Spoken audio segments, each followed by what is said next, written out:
everybody, and welcome back to Movie Files. Here to do our very first official movie review for the year that we're in, which is 2019. Now, of course, we've done videos this year already, our top 10 of 2018, our most anticipated 2019, which you can see right now on our channel, as well as we did a review for a movie that came out last week, but we saw it a month ago, which is Escape Room, so definitely check that out. But I am here with a non-spoiler review for The Upside, which stars Bryan Cranston, Kevin Hart, and Nicole Kidman.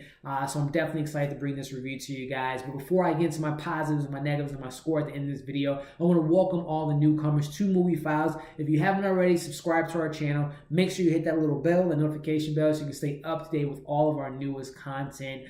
So with that, The Upside was a film that wasn't on my most anticipated this year, but something I had mentioned in our top 10 video was I want to see more of these movies. We clocked in about 57 reviews last year, movie reviews. That doesn't include the Netflix movies, the trailer reactions, and all that stuff, but just reviews that we did. And I want to not necessarily double that because there's a lot of films in one year, but I want to see more films this year in the vein of The Upside. Of course, we're going to still do the blockbusters, the comedies, the action, the superheroes, the Star Wars, all that fun stuff, but I want to do more of these independent films like this one. So definitely keep an eye out for some new things this year in regards to more smaller films that I want to talk about with you guys. With that, in my reviews, I always like to start off with the positives. So starting off, I want to talk about the performances. Again, Bryan Cranston, Kevin Hart, and Nicole Kidman, all great within their fields in movies and TV and stand-up, all that fun stuff. So I want to start off with Mr. Hart, who I'm a fan of. I've been following Kevin's career since Soul Train, since his cameo in the 40-year-old version, and then I've seen him in live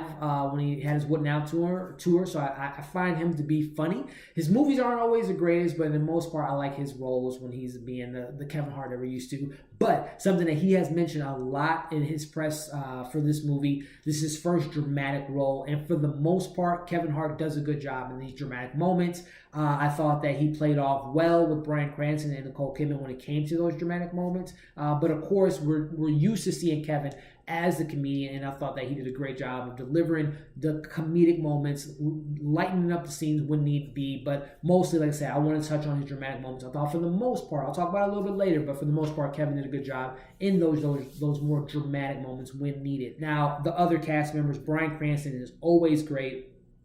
He's very similar to Kevin. He's not necessarily a comedian, at least that I know of, Bryan Cranston, but earlier in his career, he did Power Rangers, which I loved as a kid, and then seeing him in Malcolm in the Middle, but then transitioning into Breaking Bad, Walter White, one of my favorite characters, one of my favorite shows. He had that that kind of career moment, which Kevin Hart, a lot of comedians kind of do the more, they do the funny that they're used to, then they get into the dramatic roles, thinking of Adam Sandler with Punch Drunk Love, Eddie Murphy with Dreamgirls. So Bryan Cranston, I think, was able to help Kevin in those moments where it's like, you know how to do comedy, but let me help you with these dramatic moments. And I thought Bryan Cranston and Kevin Hart had a great chemistry in this film, but also too, I thought that their dramatic moments worked, and I thought that was due to Bryan Cranston being an awesome actor. And also, can't leave out Nicole Kidman. She is one of those actresses or performers where I'm not a fan of all her movies, I'll say that, but I love her in all her movies, and she's nothing short of great in this film. Her chemistry amongst the two leads were great. She's not a leading role in this movie, but the moments that we see her, I thought that she landed. And again, her chemistry with Kevin, her chemistry with Bryan, and then all in all, those three actors did a great job on screen together. Touching on some other positives, the story had a lot of, it's a feel-good movie. It's a true story. It's a remake of a film that came out, I believe, in 2011. But the moments in this film, the theme of looking at the bright side. And I'm not going to get too much into what happens in the movie, but Bryan Cranston obviously has this accident, and when it happens, he's at the top of his life. His businesses are going great, his relationship's going great, but this incident happens.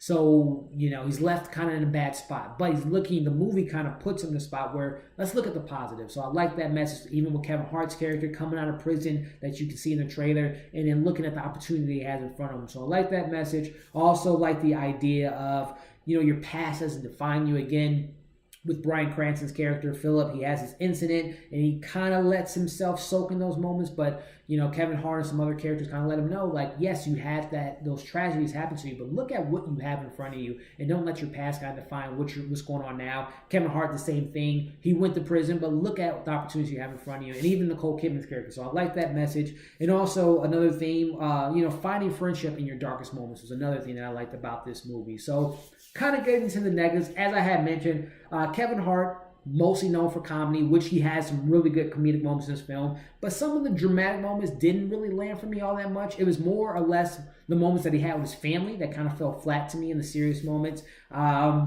Also, another negative, the tone of this film, it kind of had a hard time finding where it wanted to go in the first half. By the second and third, it definitely picked up and you kind of knew what you were into. But the first half was a little bit rough for me. And also, very common in these type of true story, dramatic movies.